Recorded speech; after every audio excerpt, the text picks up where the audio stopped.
April 2020 for Netflix, Never Have I Ever is a series that follows a first-generation Indian American teen as she tries to make her way up the high school social ladder. The main protagonist, Devi Vishwakumar, navigates boys, friendships, rivalries, family, studies, and her Indian identity, all while struggling to deal with her grief after losing her father 1 year prior. With its atypical female lead and South Asian representation, the show marks a much-needed departure from traditional teenage rom-com shows. Let's start by talking about the teenage romance genre as a whole. The teenage romance genre in shows has long been a genre covering the ups and downs of girlhood, of finding yourself and exploration. In this type of show, the theme of inexperience is foregrounded and linked to the specificity of adolescence. The female lead must be relatable to the young teenage audience. But for much of history, this meant she must be fashionable, skinny, white, and conventionally attractive. Her romantic experiences are carefully curated and tailored to fit the idea of the perfect relationship. The perfect relationship being one that fits the heteronormative, monogamous male ideal. In this way, the romances shown on screen are often just misogynistic takes on how teenage girls should perform in a relationship or courtship.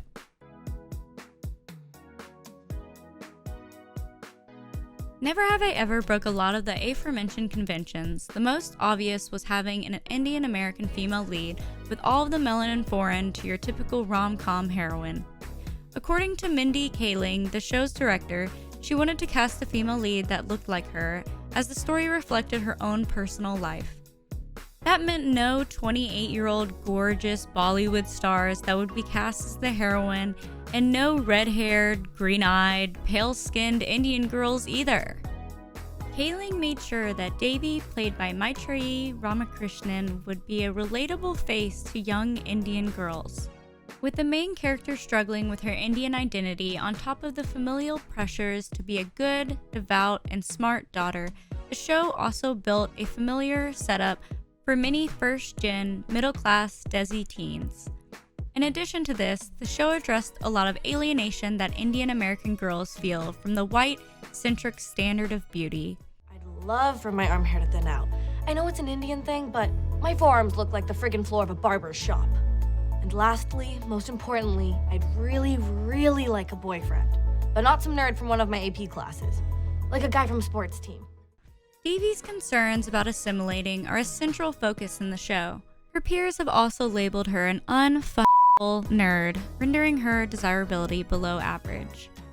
So you agree with Ben Gross and the whole school and think I'm a disgusting troll? Throughout the series, Devi tries hard to change this about herself. She hatches a plan to climb up the social ladder by finding a boyfriend and losing her virginity, like all of the popular girls in school, ultimately choosing to pursue school heartthrob Paxton Hall Yoshida. But what sets Never Have I Ever apart further from its genre is that through her pursuit of losing her virginity to Paxton, Devi rejects the typical ideals of romance. I was wondering if you would ever consider having sex with me? Yeah. Okay. What? What? That actually worked? Just sex, right? Just sex. I'm down. But I can't tonight. Wow. Okay. Twist. This is surprising. Looking forward to it. We'll circle back about it.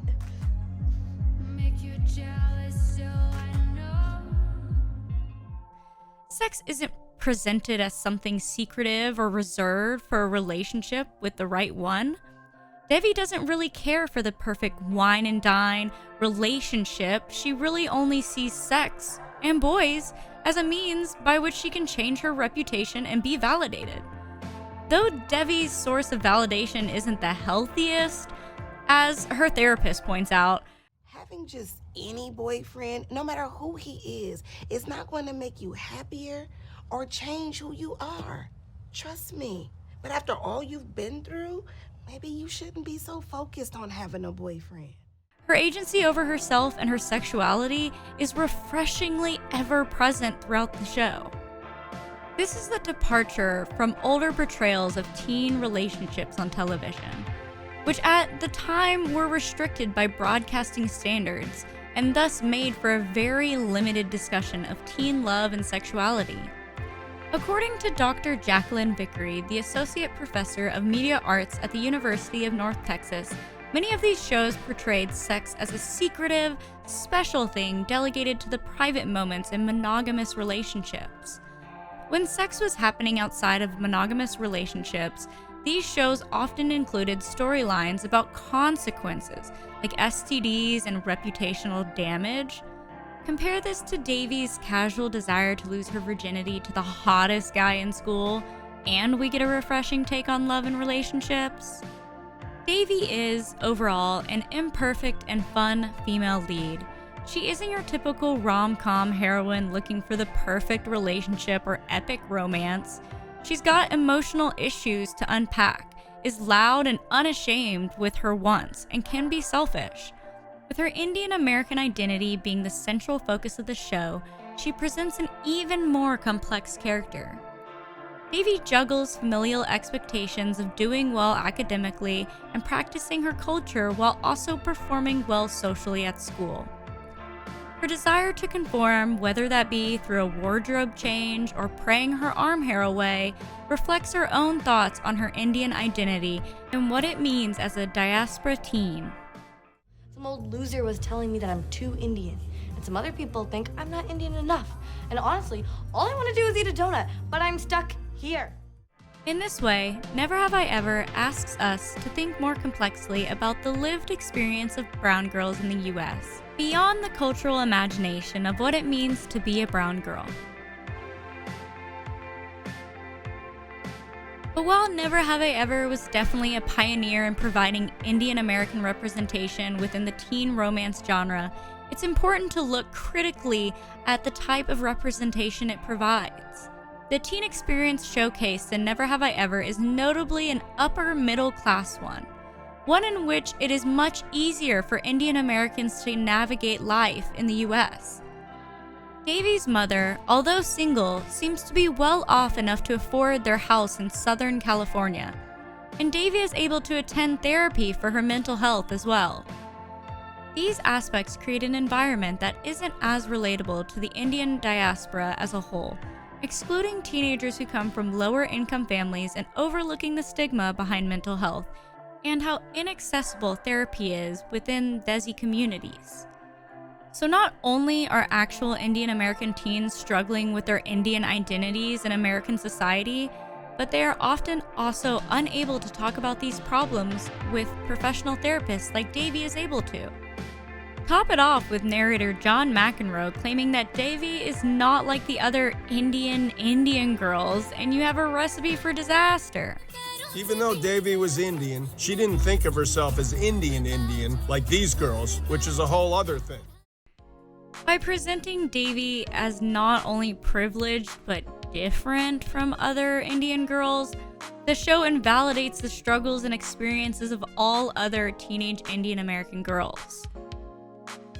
Never Have I Ever's surface-level storytelling and token representation are also critiqued by some to include obnoxiously Indian characterizations, like Davy's mother and cousins' exaggerated Indian accents. You should be proud of that. The police won't work with just anyone.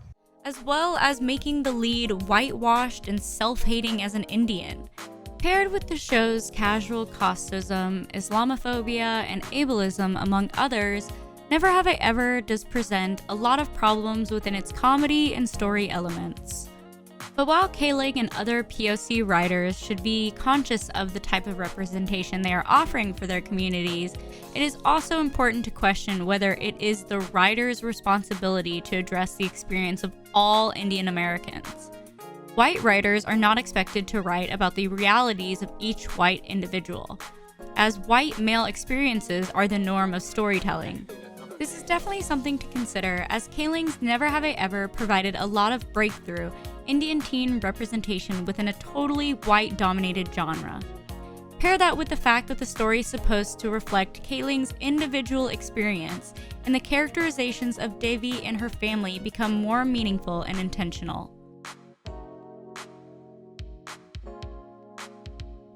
So, Where do we go from here? Never Have I Ever is a tale about a teen girl experience that isn't white-centric for once.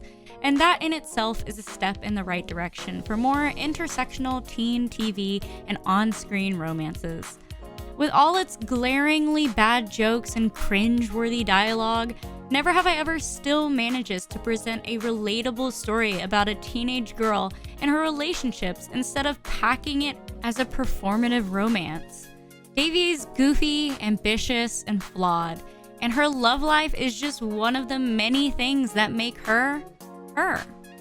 This sort of relatable storytelling is a good start, and we can only hope that it gets better, more diverse, and more complex from here.